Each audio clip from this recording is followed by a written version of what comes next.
Maggie Gyllenhaal se sienta en la silla de directora una vez más, en este caso por tercera vez, ¿de acuerdo? Aunque este es su segundo largometraje. Se sienta para dirigir a dos titanes, a Jessie Buckley y a Christian Bale. Todo esto para traernos una nueva versión, ¿no?, de lo que es La novia de Frankenstein. Pero ojo, porque esto no es ningún remake, ningún reboot o cualquier cosa de estas, ¿de acuerdo? Es una nueva adaptación con un nuevo enfoque, una nueva visión y una película que esconde mucho más de lo que parece ser. Esto viene acorde a la compra de Warner por parte de Paramount, que esta The Bride es pues parte de Warner, en el que ya se ha dicho que, ojo al dato, HBO Max va a desaparecer, así que todos los que decían que pues Netflix era lo peor que le podía pasar, creo que se han llevado un buen testarazo. Y todo esto lo digo porque esta The Bride va a ser de las pocas veces en las que vamos a ver una película con rollete blockbuster, pero con algo un poquito más independiente, ¿no? Algo un poquito más autoritario, más de director. Seguramente Paramount no irá por estos derroteros e irá un poco, pues lógicamente, a saldar la deuda que tiene tras la compra de Warner Bros. Aunque esperemos que no sea eso, ¿de acuerdo? Pero como os digo, esta nueva película, The Bride, la novia, no es un remake, no intenta copiarse de nada, sino que intenta algo totalmente nuevo y muy bien enfocado por Maggie Gyllenhaal. Pero ojo, porque no está sola, porque también se unen al plantel actores de la talla de Jake Gyllenhaal y Peter Sarsgaard, o sea que brutal. Así que ponte cómodo en el sofá, que te lo cuento todo sin ningún tipo de spoiler, como siempre vamos.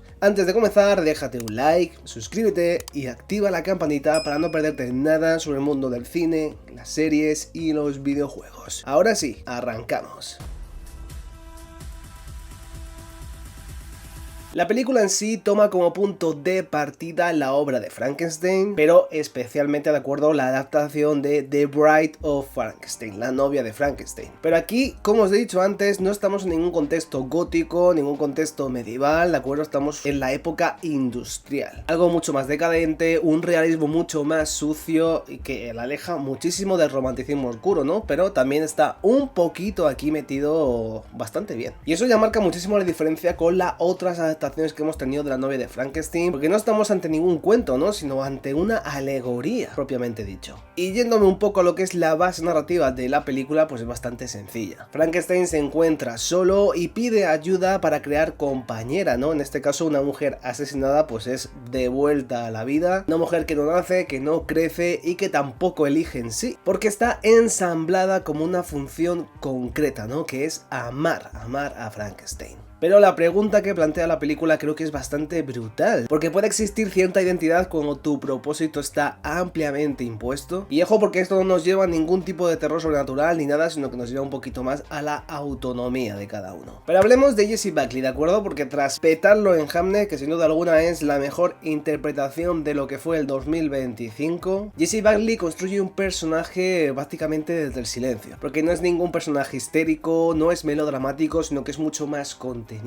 Pero debajo de esa capa de contención hay muchas capas de furia, sobre todo, llevándome a una impresión totalmente loquísima, ¿no?, de cómo se usa el cuerpo como una narrativa en sí, ¿no?, usando pasos totalmente torpes, lo que es al principio, una respiración irregular y una mirada vacía que poco a poco, pues lógicamente va adquiriendo un poco de consciencia. Digamos, en resumen, que es un proceso de humanización, pero un poco a la inversa, porque en este caso no vemos a nadie convertirse en ningún tipo de monstruo, sino que al revés, ¿no?, vemos cómo el monstruo se torna algo humano. Y hoy aquí hay que echar un laurel a Maggie Gyllenhaal, porque creo que visualmente es impactante. Como os he dicho, no apuesta por el terror ni mucho menos, sino que al estar ubicados en esta zona industrial, en este contexto industrial, por la iluminación es muy parecida a todo esto, con muchos tonos metálicos, un espacio la verdad que bastante opresivo, dejando vía libre a una cámara que se queda ahí en planos bastante largos aposta, lógicamente, porque de esa longitud, ¿no?, de lo que dura el plano también te crea mucha incomodidad, que es algo que transmite muy bien. Que siempre es mejor no cortar in situ, ¿no?, sino obligar a mirar. Depende lógicamente del género que tú quieras conseguir, ¿de acuerdo? En este punto la película demandaba muchísimo eso y es lo que Maggie Gyllenhaal ha provocado. Pero en contrapunto, es verdad que a mí esa parte me gustó, me pareció algo, la verdad, que muy interesante conforme a lo que hemos estado viendo este año, pero sí que es verdad que a lo mejor a otro tipo de público le puede parecer algo excesivo. Creo que aquí no va a haber un punto medio, creo que este tipo de estética te te puede gustar o no te puede gustar, creo que no hay nada ahí en la mitad. Bajo mi opinión, me ha gustado, es un rollo que a mí me gusta, ¿de acuerdo? Creo que la película lo demandaba, pero sí que es verdad que no va a ser a gusto de todos. Pero vayamos a hablar de algo que me sorprendió bastante, ¿de acuerdo? Porque, como os he dicho, Christian Bale interpreta a Frankenstein, pero es que en este punto lo que es el personaje masculino, pues, ¿de acuerdo? No tiene muchísimo protagonismo, por así decirlo. O más bien no es el centro de la narrativa, ¿no? Es más un personaje secundario que un personaje principal. Porque claro, no es ningún villano clásico aquí ni mucho menos, sino que es otra creación, ¿no? Es otra víctima que viene del creador, así como la novia. Y eso cambia muchísimo la película, ¿no? Porque en sí la cinta no habla de un amor imposible, sino que habla muy bien de la instrumentalización, ¿de acuerdo? Porque ambos fueron creados, ambos fueron usados, pero solamente uno comienza a cuestionarse todo eso, ¿no? Lo que también provoca una disfunción entre estos dos personajes. Pero si hay algo que va a dividir muchísimo a lo que es la audiencia con esta película, creo que es el subtexto que va escondiendo en cada uno de sus minutos. Porque claramente habla sobre el control del cuerpo, los roles impuestos y la identidad femenina que está construida por otras personas. Pero nunca subrayándolo, ¿de acuerdo? Y nunca dándolo ahí como, oye, mira, es esto lo que quiero decir, esto es lo que quiero decir, ¿de acuerdo? No sé, que se esconde muy bien en los silencios, en las miradas, en la incomodidad, y eso lo torna muy elegante. Pero creo que también puede dejar a parte del público desconectado. Como estáis viendo, es una película que creo que puede dividir bastante. Porque otra cosa que a mí no me ha terminado de convencer, y que yo creo que es de lo poquito que no me ha terminado de convencer de la película, es el ritmo que tiene. Porque la película es lenta. O sea, la cinta es muy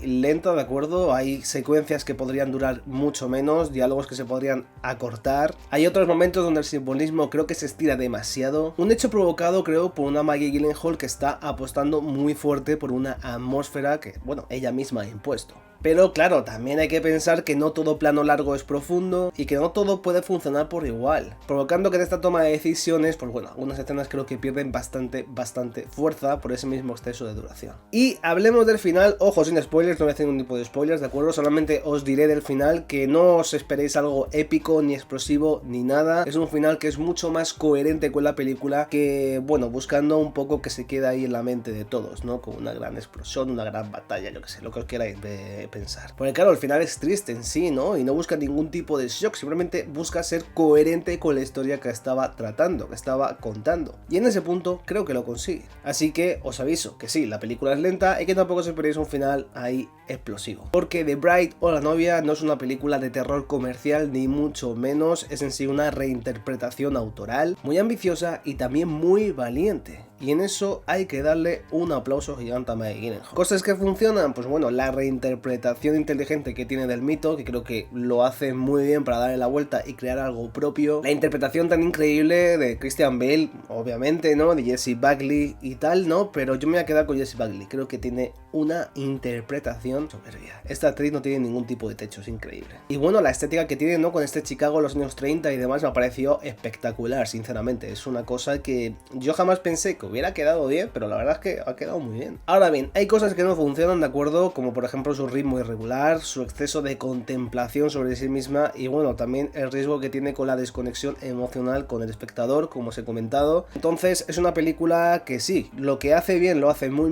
bien, pero hay otras cosas como que deja un poco por detrás y la termina un poco, bueno, lastrando en sí. Pero aunque no sea perfecta, tampoco creo que sea olvidable y que sea un producto que, bueno, que nos olvidemos de él en 2 meses, porque sinceramente en un panorama donde hay muchos remakes, hay muchos reboots, hay mucho de todo, una cinta que se siente algo nuevo, de algo que ya sabemos, que ya nos han contado en muchas ocasiones, que tenga este alma, que tenga esta huella autoral, la verdad es que hay que aplaudir. La película en sí podría haber sido mejor, obviamente, pero me quedo con lo bueno que tiene la cinta y al final, en resumen, yo me lo he pasado bastante bien. Así que sí, os la recomiendo porque creo que es una película que, bueno, no os va a dejar indiferente ni mucho menos. Hasta aquí el vídeo de hoy, yo soy No Solo Cine y nos vemos en el próximo vídeo. Chao.